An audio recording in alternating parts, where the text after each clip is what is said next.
All right. Hello, everyone. Hello, travelers. Welcome to Reach the World.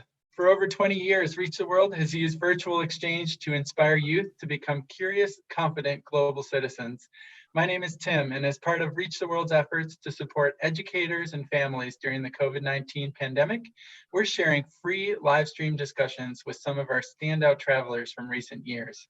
You can find an updated calendar of live stream events and much more at athome.reachtheworld.org. Today, I'm excited to be connecting again with Fulbright scholar Deepa Rajan. Deepa shared her experiences as a researcher in Bangalore, India, through a recent Reach the World virtual exchange. And I'm so happy to welcome her back today to talk some more about her time in India. If you haven't already read Deepa's virtual exchange articles from India, I highly recommend you check them out. There's a link in her event page on athome.reachtheworld.org. And we'll also share a link to her journey homepage in the YouTube chat bar for you to check out. Also, please use the chat bar to let us know you're here and share any questions you have for Deepa as we go. We'll try to get to as many of your questions as we can today, and we have a lot of ground to cover with Deepa. So I'm really, really excited to go on a little journey together right now to India. Welcome, Deepa. Hi, thank you so much for having me. I'm really excited to talk about my time in India and the research I did there. Fantastic. Yeah, it's great to have you back. For people who are new to your journey, can you give us a little bit of an overview of how you came to be doing research in India? Sure. So I guess I've always been interested in nature and science, and I went to college at Vanderbilt University where I majored in neuroscience. And that was the first time I really got to dive deeper into being a part of a research lab. And I was working on developing a drug for Alzheimer's disease.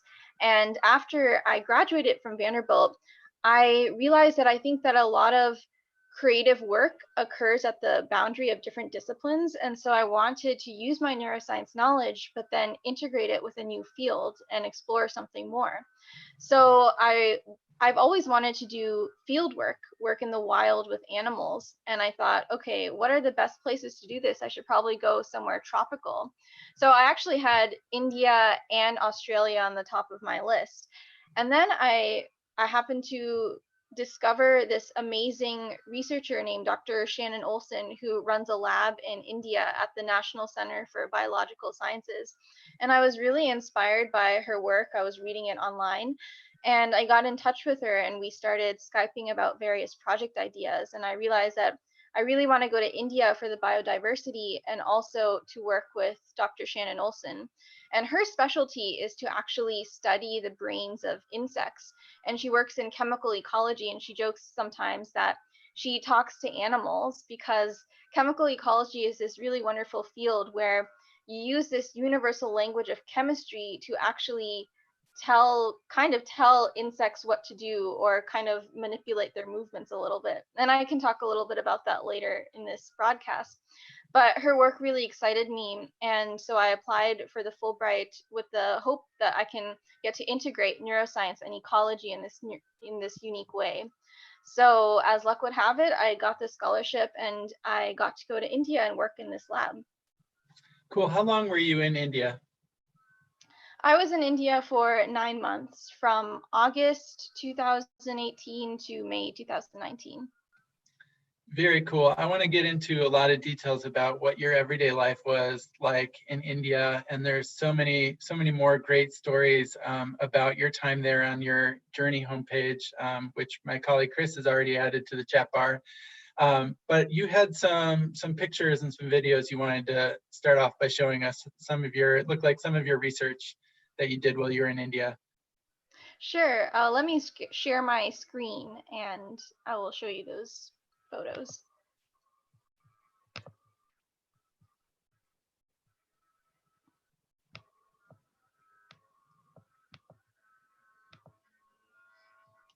All right, so I actually went to India in pursuit of this special fly. And a lot of people, when looking at this fly, they think it's actually a bee because this particular fly, which is called a hoverfly, looks a lot like a bee. I mean, it has these orange and black little markings on its back.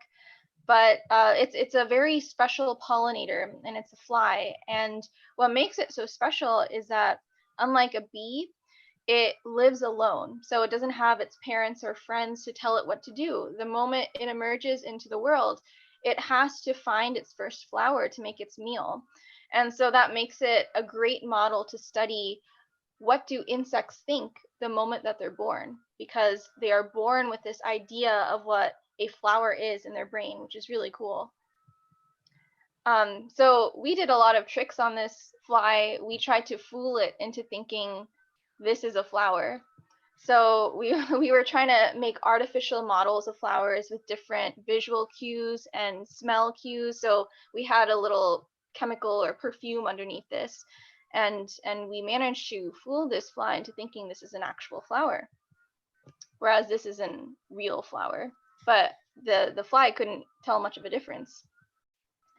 And we housed the flies in cages like this, and we would put little food plates inside and give them water by spraying the cage. And you can see a little bit of the lab in the background. We have some microscopes and various rooms so that the insects don't escape. And I just thought I'd share this cool video of a fly. So this fly, a little bit of background, has just come out of it's just emerged into the world, and it's never seen a flower before. So because we keep it in a cage, and so this is its first time seeing something that looks kind of like a flower. But remember, it's never seen a flower before. And let's see what this fly does. Oops.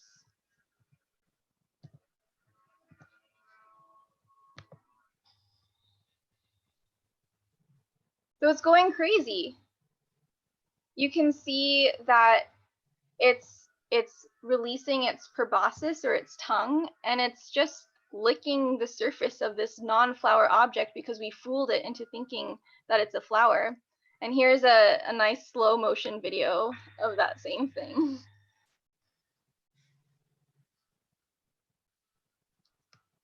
So I thought it was really amazing that this fly has never seen anything. It's like a baby, a human baby coming into the world. They've never seen anything, but they know exactly how to go to the pantry and pick out the right meal.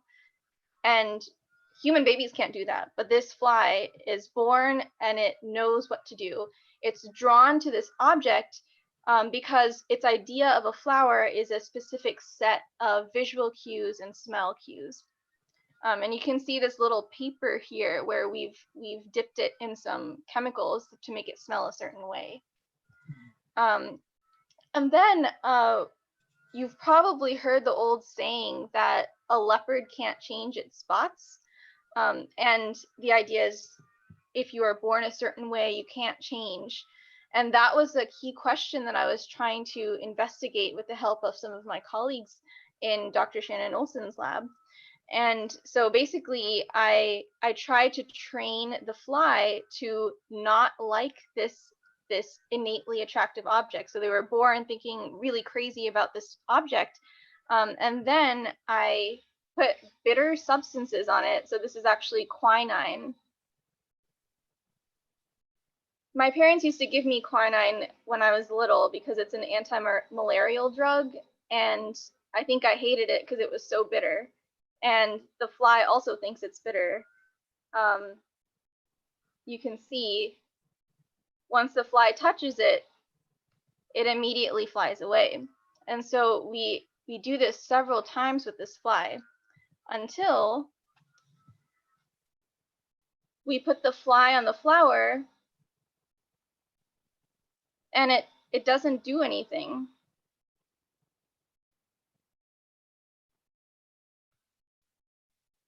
It's not really extending its proboscis or its tongue. And this was a really fundamental thing to observe, because two of the main drivers of the survival of a species are eating and mating.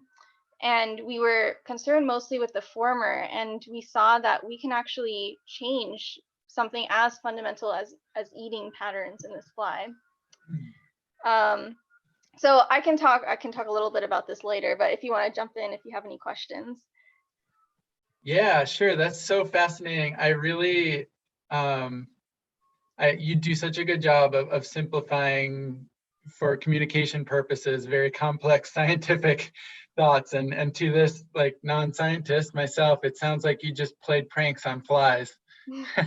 Basically, Which that's what I did for 9 months. it's so cool to see the videos and pictures of what you were doing in your lab in Bangalore. How fascinating. I'm sure that was really interesting from a professional standpoint. For sure. Um, did you, when you worked in the lab, did you, you went there every day? Is that what your daily life was like? It was. My daily life was basically I lived in a dorm on campus, and we called it a hostel there. And I lived with a bunch of other first year PhD students, and all of us became great friends over the year, and we all worked in different labs.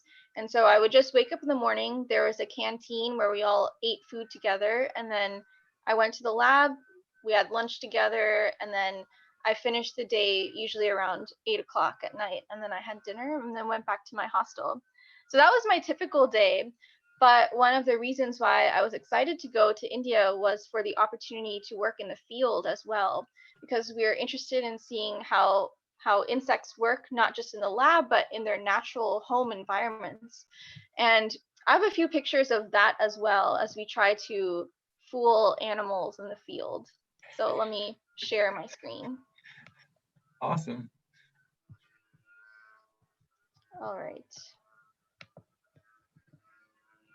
So here's another artificial flower so this is actually in Sikkim, which is a state in northern India. And towards the end of my stay, almost a year ago in May of 2019, I went to the Himalayas with my advisor, Dr. Olson, and then the leader of this project, her name is Gauri, who also lived with me in the hostel. And we were looking at hoverflies in the wild. So this looks different from the other fly I saw, but they're still both hoverflies. And this is a model of a strawberry flower. And it looks like this fly has been fooled. And compare it to a normal strawberry flower, which is also attracting this fly. But when I was in the Himalayas, this was my natural life instead of living in a hostel. We had these beautiful views of mountains. And a funny story, I was wearing this bright purple jacket, which is obviously not in the color scheme of the rest of the Himalayas. And when I was up on these slopes during doing some of these experiments with flies, I noticed that some insects would follow me. They would just be behind me, buzzing around me, and it may be because this color is so bright, and maybe they thought I was a giant flower or something. And I was also wearing a pink scarf, very bright pink, and I realized that some animal or some insect had laid a bunch of eggs on my scarf, maybe because they were attracted to how bright the pink was. What was it? What made you choose that area high in the Himalayas for a fieldwork site? Great question. So one thing that I did not know before going to India is that flowers smell differently at different elevations. So a flower at sea level might smell different than a flower at 3,000 meters. And it's because of the different resources available at these different elevations. And with the idea of global warming and the possibility that global temperatures might rise in the coming years, we anticipate that perhaps insects that live at lower elevations might be moving to higher elevations to find their food sources, find their flowers. So what we were trying to do in the Himalayas is see, can we test if insects are able to find flowers if they smell differently at these various elevations. So the Sikkim environment, the Himalayas are convenient because we can test at various elevation sites, and we just set up camp like here. So here it's kind of hard to see in this picture, but we have some artificial flower models implanted in the grass. And I would just be sitting there waiting for the insects to come and see whether they land on these artificial models. And it helped us get some idea of what kinds of sights and smells that these insects are attracted to at varying elevations. Wow, how interesting. So you got a chance to observe this in the lab and, spend a significant amount of time in a busy city, and then go up into the mountains where I presume there are a lot less people and a change of scenery for sure, and then see it in the wild. Yeah, it was a great change of place, and I really appreciate the diversity of that experience.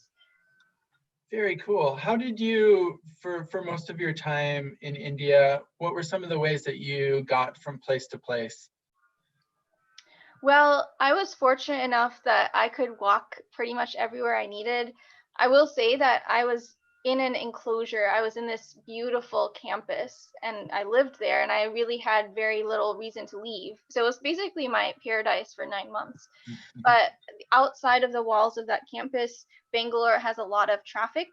So I usually did not venture there, but if I needed to get from place to place, I might take an Uber or an auto, which is a small yellowish open air car that doesn't have any doors or windows. It's just kind of a metal frame and you sit inside. Awesome. Yeah, it sounds like it was a science utopia where you really focus on your work, and that's awesome. Hmm. Did you, over the course of your time there, did you witness any sort of traditions or cultural events that you found particularly interesting?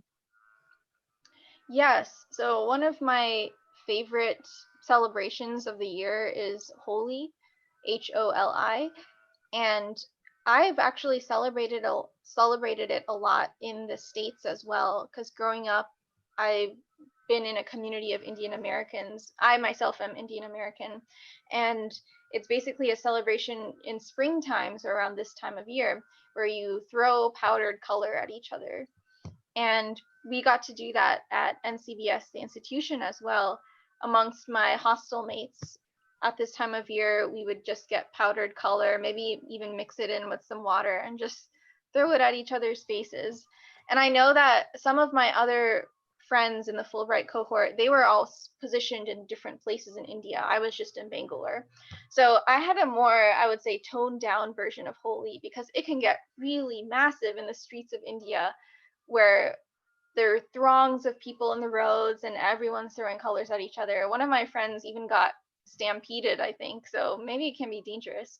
But I like Holi a lot because it's kind of hard to tell who is who when you have a bunch of color on. And I wrote about this in my Reach the World article regarding Holi, but in a society where there often are caste differences, which means that uh, certain people are considered upper class or some people are considered lower class, and it's based on your occupation.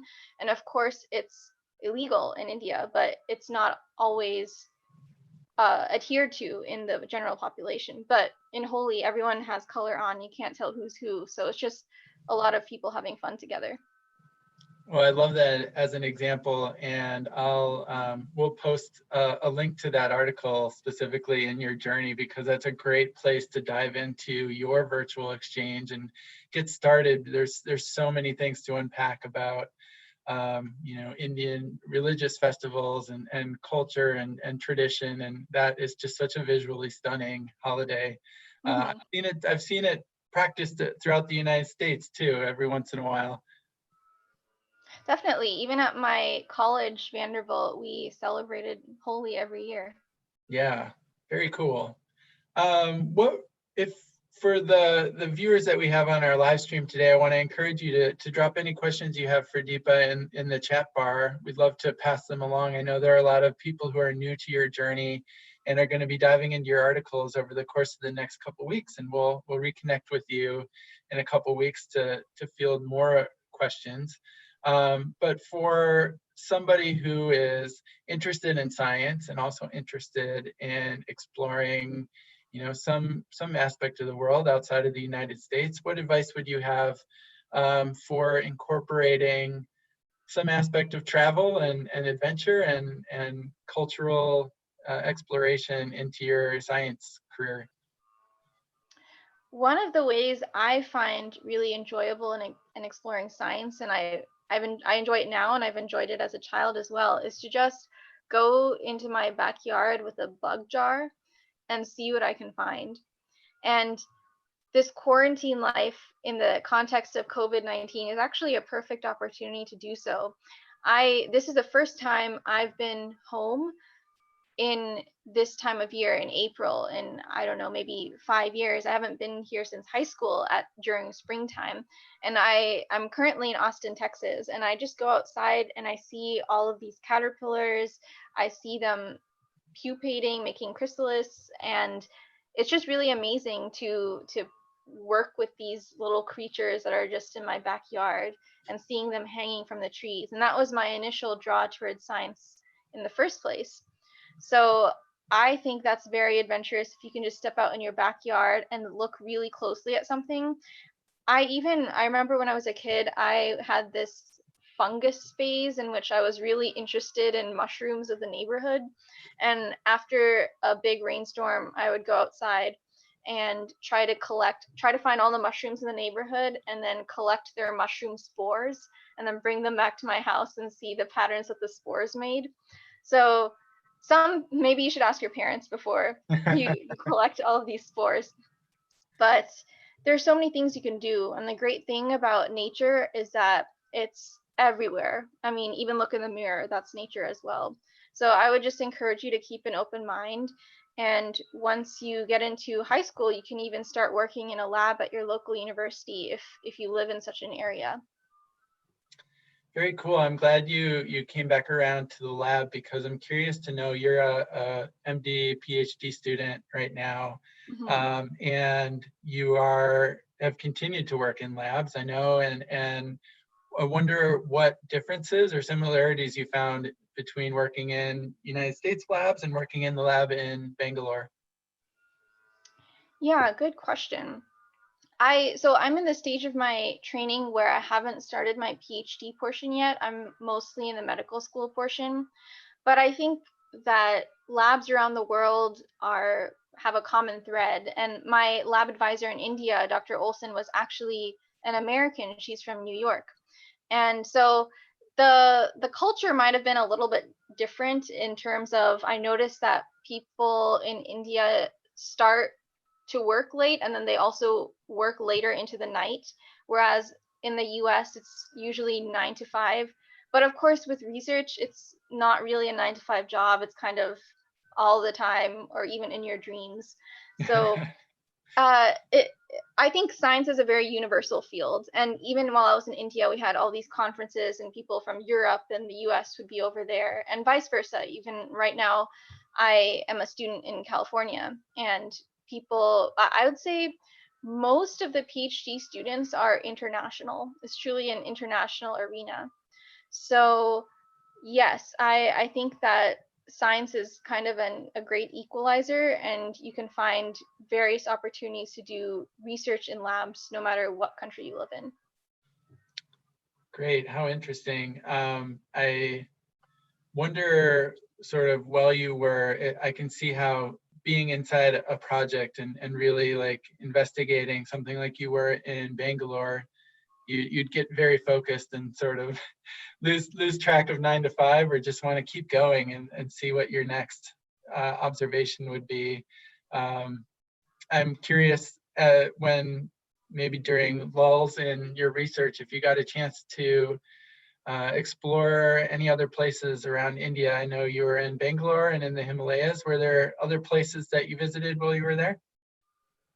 Definitely. I visited a lot of places. My family is in Tamil Nadu, which is a state in India, which is close to Bangalore in Karnataka, another state. So I visited them in Chennai, which is a city in Tamil Nadu. And also a trip I was excited about was to a place called Chikmagalur, another city, or not really a city, it's a place in Karnataka. And there are a lot of mountains there, or rather rolling hills, and I went there for a specific reason. I was trying to find this flower called the Nila Kurinji flower, and it only blooms once every 12 years. And as luck would have it, it was supposed to bloom the year that I happened to be in India. So I went to Chikmagalur. It's one of many places that should have this flower, but the flower generally lives in this habitat of mountainous regions that have this special shola forest, which is trees interspersed with grass. And so I went hiking through those mountains in search of this flower.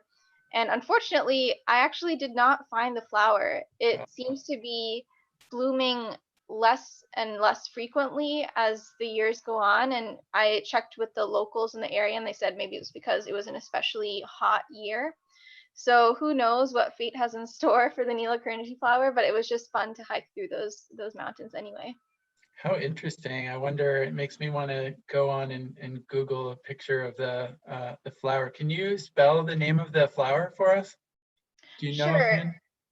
It's Nila Kurinji, NELAKURINJI.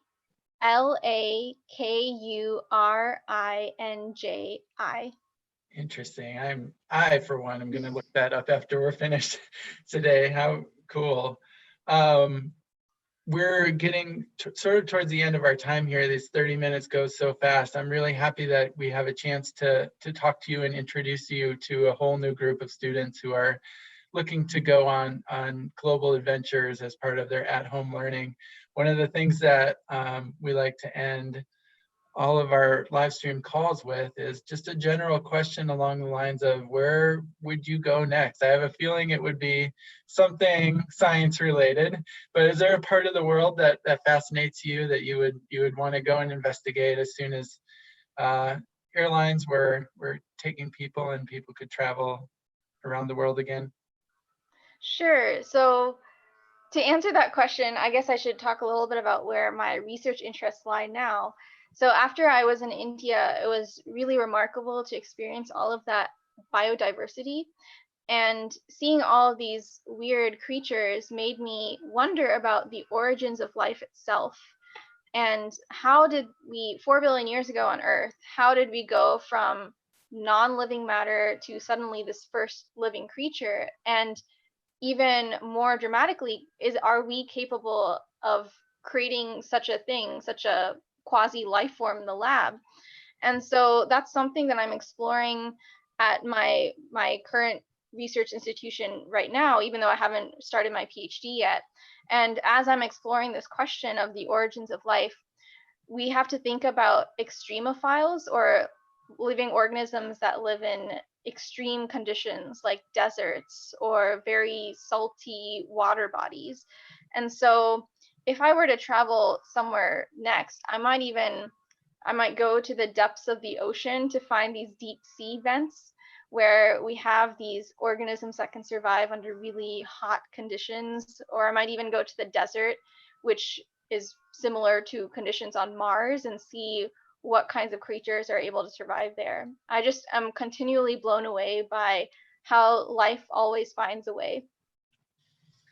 How great. I feel like your science career is going to take you on a lot of great adventures in the coming years, and it will be really fun to keep connecting with you and see where that takes you. And in the shorter term, in a couple weeks, we'll come back around and we'll check in with you after students have had a chance to read some of your great journey articles from your time in India, and we'll have another conversation. I'm very much looking forward to it.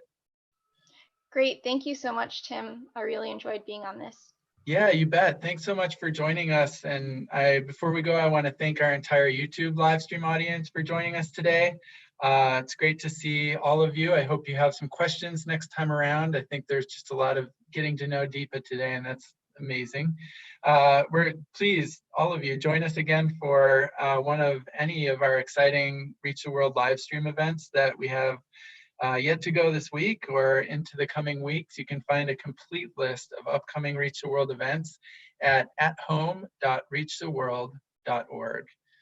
So until then, we'll say goodbye for now. Thanks, Deepa. Thank you. Bye.